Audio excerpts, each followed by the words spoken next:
What's going on, guys? Got another comic book haul video for you. Picked up these books about 2 or 3 weeks ago.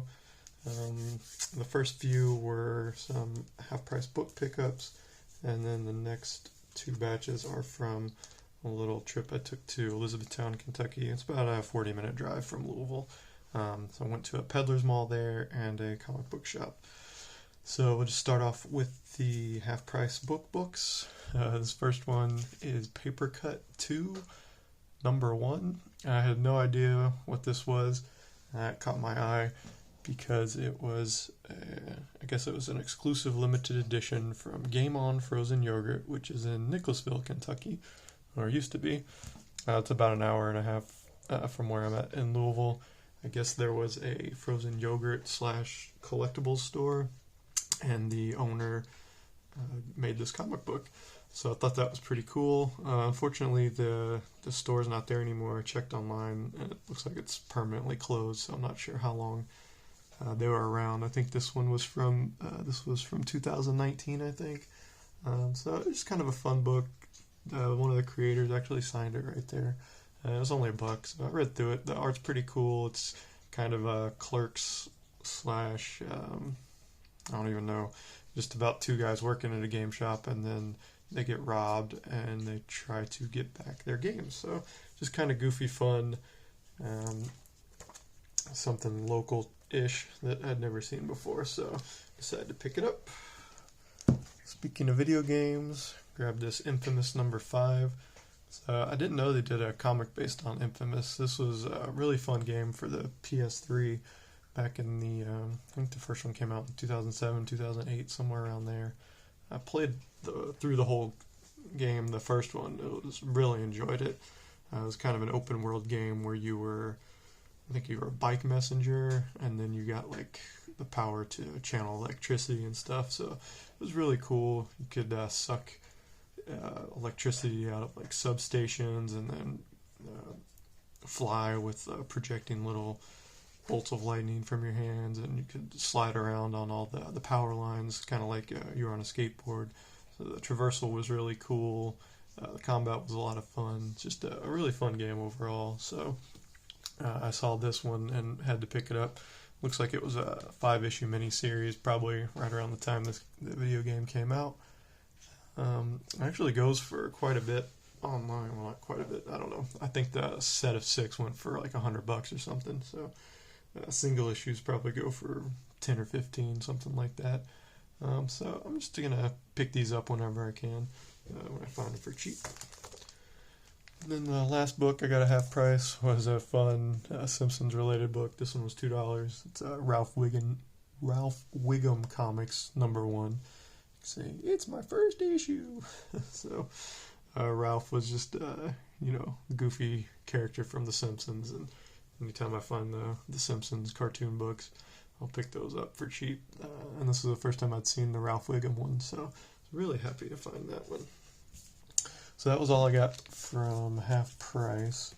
So we'll start with the Peddler's Mall's books now. These were all $2 a piece at from the Peddler's Mall in Elizabethtown, Kentucky. They have, I think, 2 or 3 booths with comic books. I got all these from the same booth, booth 226. If you're ever in the area, you'll be able to see it. They have a ton of stuff, probably like 20 or 30 long boxes full. So I didn't go through all of them because they don't really rotate their inventory a lot. So I kind of recognize a lot of the stuff that they still have. So I went through them pretty quick, but did find some things either that weren't there the last time I was there, or stuff that I didn't know that I wanted until now. So I guess that's kind of the story with this first one. This is Common Grounds number 1. This is just a Top Cow book, the cool J. Scott Campbell cover. I think he just did the cover for this first issue. I'm not sure how long this series ran.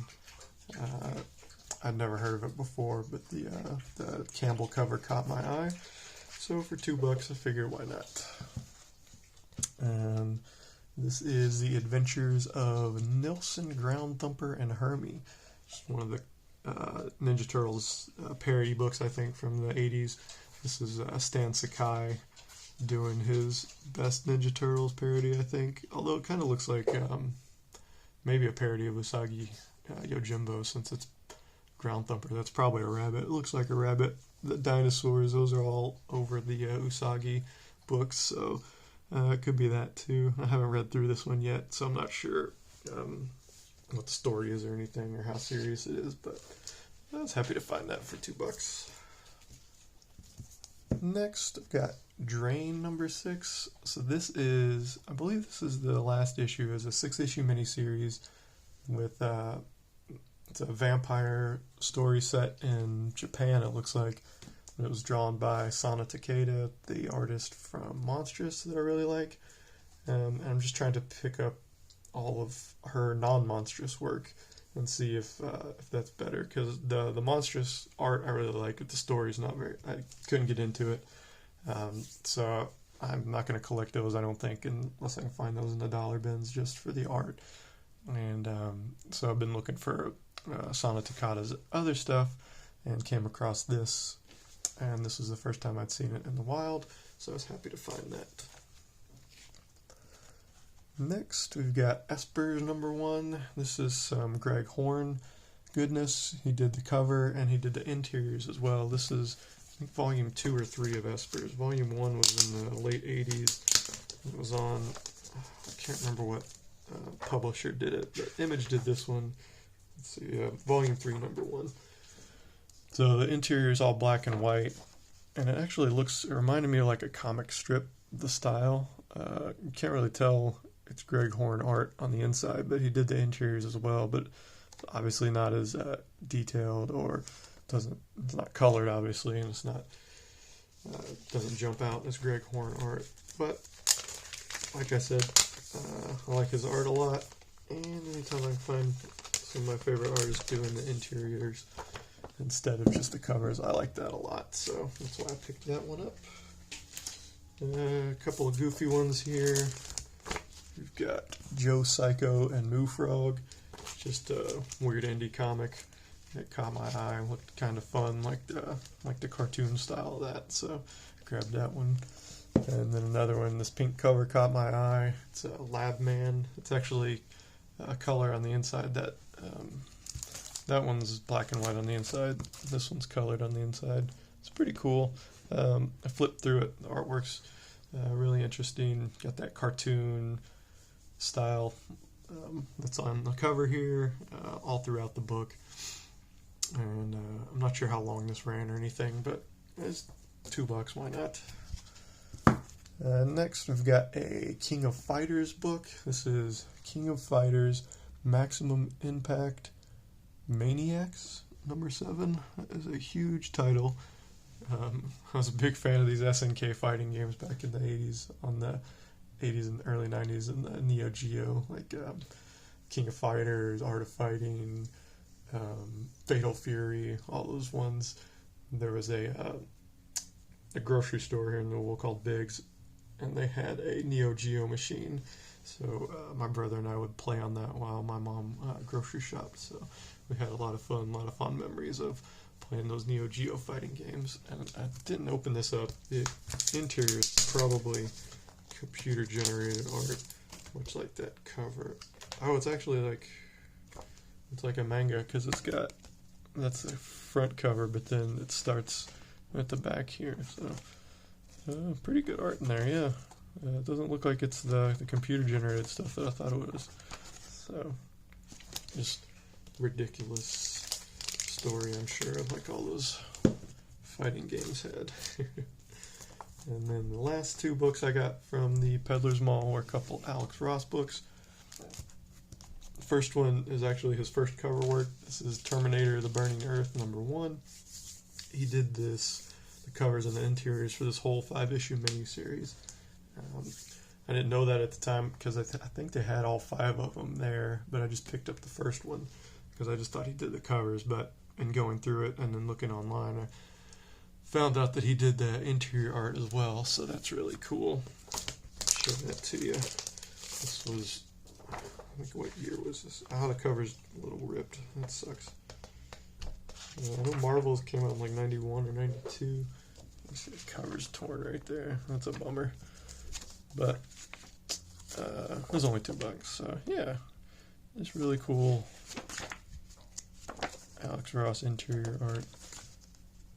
I don't think he really does that anymore. He mostly just does covers, so just happy to find that.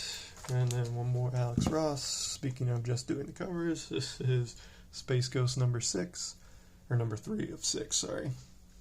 Just trying to put this miniseries together. He did the covers on all these, so I'm going to try to grab those. I think this is my second issue of these now, so I was always a big fan of the Space Ghost cartoon, so I haven't read any of the comics, so I'm sure they're quite different, but equally as entertaining. So those were all the books from the Peddler's Mall, and the last stack I have is from a comic book shop. It's called E-Town Comics. It's in the mall down there in Elizabethtown, E-Town.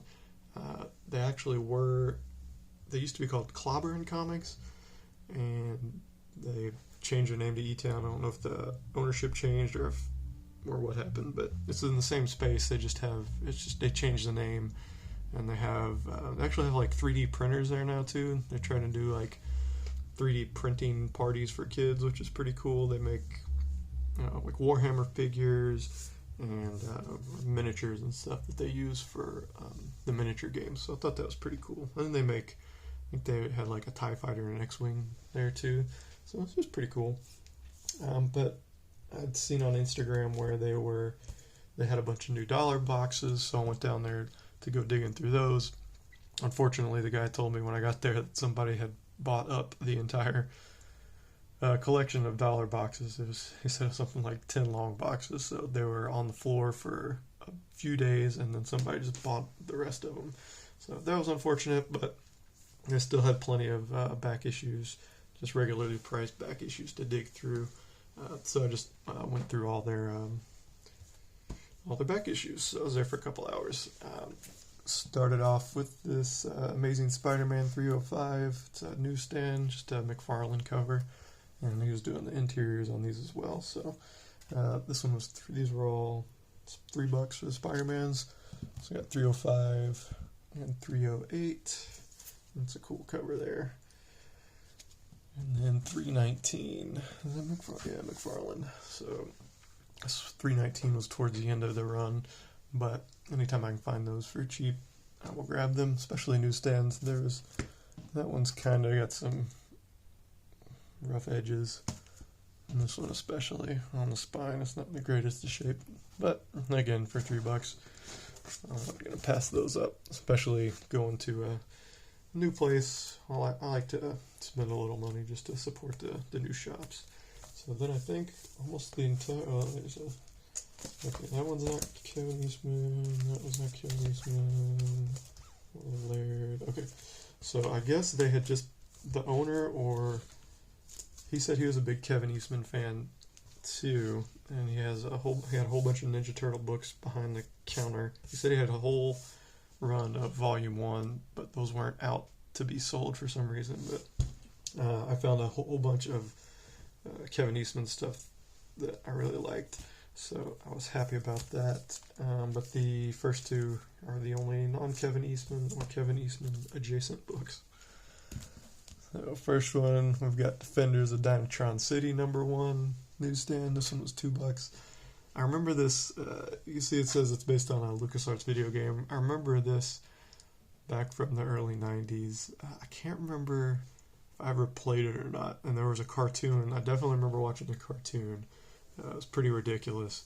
But just, I like this cover. It's got the painted cover look and the style of the cartoon. And those old LucasArts games were a lot of fun.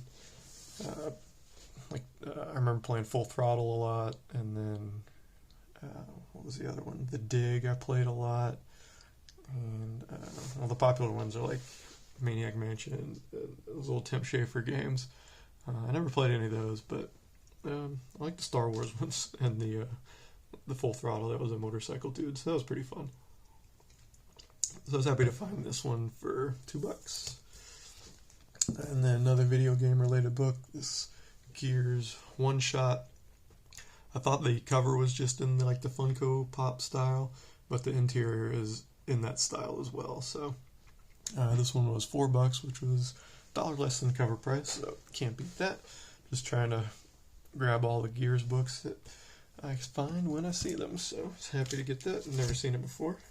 Alright, and then the rest of these are, like I said, Kevin Eastman or Kevin Eastman adjacent books. So we've got Drawing Blood #1. It's a Kevin Eastman cover. So I guess this is a story. I think I got 1, 3, and 4. I showed #2 in a video a while ago. But this is kind of a semi-autobiographical work from Kevin Eastman. He helped the writer with the story and did some of the art on the inside. So it's about a guy who's, famous for creating an indie comic book that gets, optioned or gets bought up by a corporation, turned into, a big billion-dollar empire that's nothing like the original art or the original comic book. So there's obviously strong parallels there with that Ninja Turtles. And then like the mob gets involved with and stuff, so it was pretty fun. I did like the art that Kevin Eastman does. He draws the flashbacks in the series, which is something that he did in a couple of the last Ronin books too. Whenever there was a flashback, he would do the pencils on those, so I really liked that. And he did the cover here on #1. Or these are sub covers, I guess. I guess this was a Kickstarter, and the imprint is KES, which is Kevin Eastman Studios. So I guess they did a Kickstarter to raise the money for the book that it's based on is called like Radically Rearranged Ronin Ragdolls. You can see that there. So instead of Teenage Mutant Ninja Turtles, that's what it is. So it's kind of funny. But they actually did do a physical copy or physical books for the Radically Rearranged Ronin Ragdolls. And I found #1 at Lexington Comic Con. I think that was earlier in the spring. I grabbed that. And I can't remember if they did more than one issue of that or not. But reading through Drawing Blood, there was like a little editor's note at the end from the other creator. I can't remember his name, but he said they wanted to turn it into a TV show.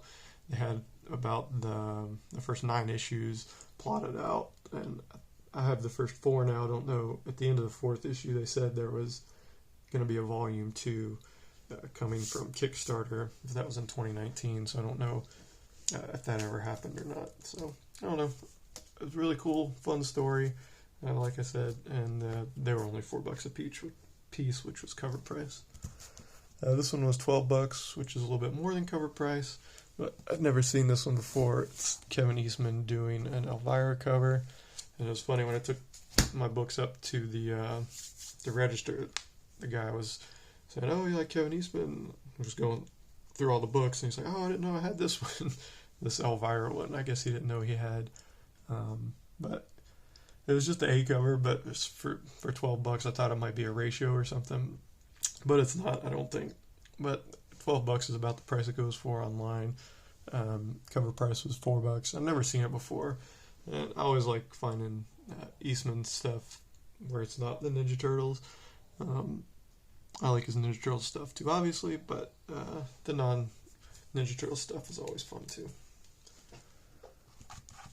Next, we got Plastron Cafe #2. This is just a little anthology series that ran from Mirage in the early 90s. I think it was a 4-issue series. This is a cool, it doesn't say which Hildebrandt brother it is, it just says Hildebrandt there on the bottom.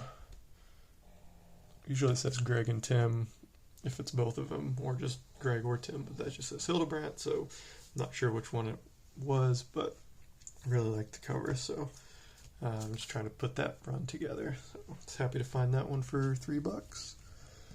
And these next 2 are Stupid Heroes. I'll just put them both up here. #1.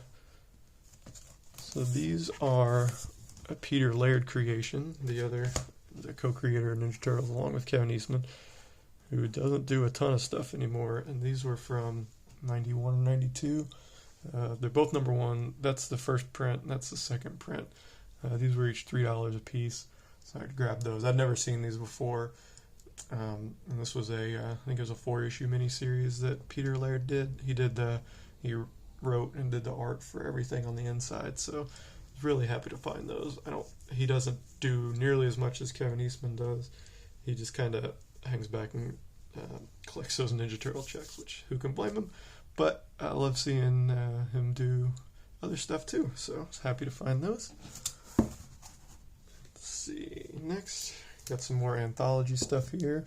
Got Turtle Soup. I guess this would technically be Volume 2, #1. So the original Turtle Soup, I think it was a 64-page book in late 80s, 88 maybe. And then these came out, Volume 2 came out in 91. And it's just an anthology series of different creators with doing Ninja Turtle stories. So I think each one has about 4 stories in there. It was kind of like Marvel Comics Presents, and the different stories, they kind of they run for a few issues. So you get like a 7 or 8 page story that gets continued into the next issue for each of the 3 or 4 stories in there. Some of them are just standalone, but some of them carry over as well. So that one was $3, and this is #3 for $3, and then #4 for $5. The coolest thing about this one is I was thumbing through this just to see what was in there, just to see if I recognized any of the other creators that were doing Ninja Turtle stuff, and I didn't really until I came to this story in issue #4. It's a story, it starts out with them, the Ninja Turtles, on a rainy night, so they're all just kind of hanging out, not fighting crime, and Michelangelo's reading an issue of Viking Hero, Last of the Viking Heroes, and then he falls asleep and has a dream about being in the Viking Heroes comic book. Starts fighting the whatever, I'm not sure, the troll. That's the troll. And then on this page, it is Jack Kirby drawing Michelangelo. See, Jack Kirby right there. I kind of did a double take, so I was like, holy crap, that's Jack Kirby drawing Ninja Turtles, which I had no idea that he did. But yes, apparently he did a giant splash page in this random issue of Turtle Soup, and I just thought that was super cool. Because obviously he was a big inspiration for Kevin Eastman and Peter Laird to do the Ninja Turtles, and most comic creators, back in the 70s and 80s, say that Kirby's a huge influence on them. So just really cool to find something like that I had no idea was in there. And then the rest of the story is just kind of kicks the troll's butt. And then he wants to talk about falling into another dream, and then there's Freddy back there waiting for him in his next dream. So I thought that was really cool. Just a nice little surprise, something that I had no idea existed, and happy to share with you guys. So just really cool, really cool. And then just a couple more here. Got V-Wars #5. This was the last, I think this was the last issue that I needed. This is the subcover. Kevin Eastman did all the covers, all the subcovers for this. Just a vampire story that was pretty cool. And then the last 2 are some Zombie War books. This is #2. So originally Zombie War was published back in the early 90s. I think either it was Fantico, because that's what the next book is.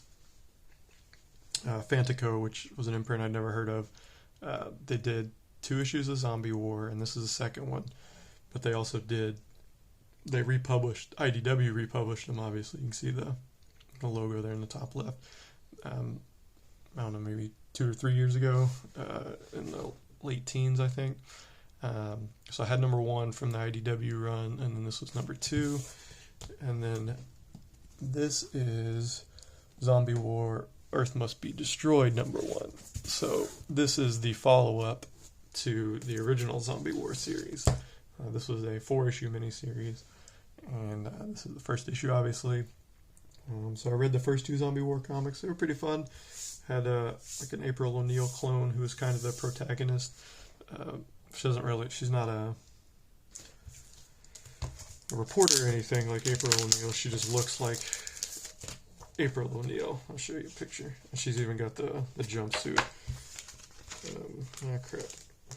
Piece of tape. Oh, got it off. Alright, cool. Did not rip. So we're happy there, but yeah, see. Here we go. She's the protagonist there in the orange jumpsuit. I think she's like an aircraft or an Air Force pilot. So, yeah. But interior, Eastman does all the interiors, lots of cool splash pages, lots of cool zombie stuff. And then this is a wraparound cover, because why not? More goodness, yeah. So this one is the sequel to this one, basically. And this is the first issue I'd found that I didn't know existed. So it says 1 of 4, so I'll be looking for the other 3 as well.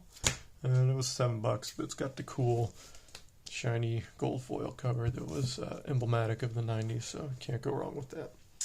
So anyway, guys, I know it was a Kevin Eastman themed haul, so hope you enjoyed it, and I will talk to you soon. Bye.